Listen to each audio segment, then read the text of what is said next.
Селекторе, како течат подготовките? Веројатно, никогаш македонската одбојка немала побурно лето, но никогаш немала ни поголемо задоволство, бидејќи се подготуваме за нашето прво историско европско првенство.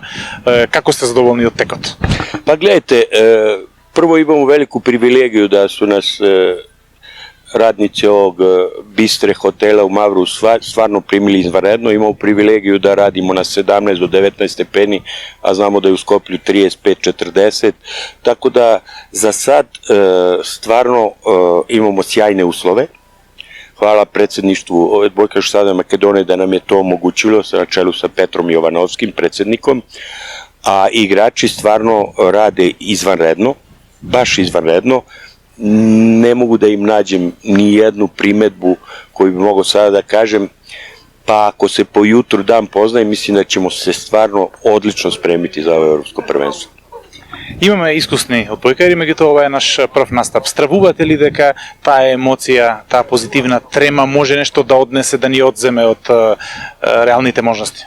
Pa gledajte, ja sam dosta realista, nisam tako mlad da snivam i da verujem u snove.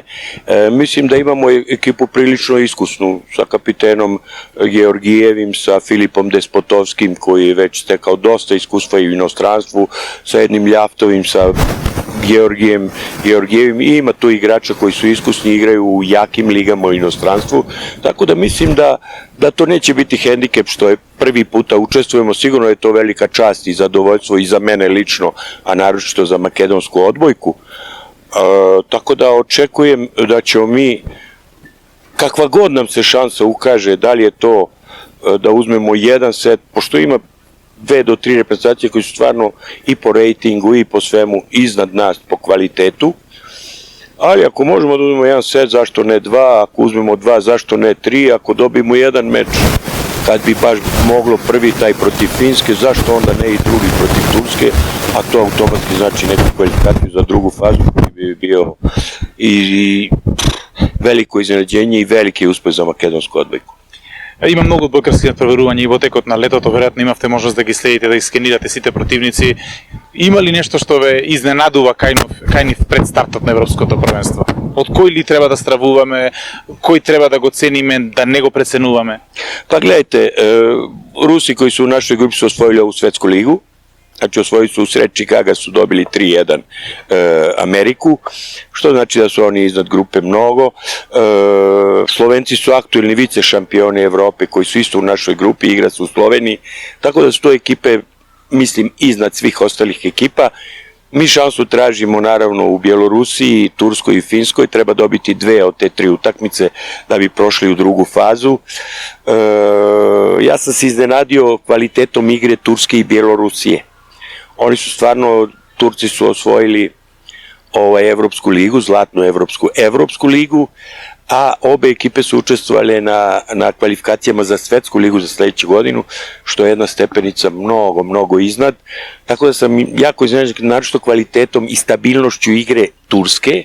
Očekivao sam da je to neka potencijalna šansa.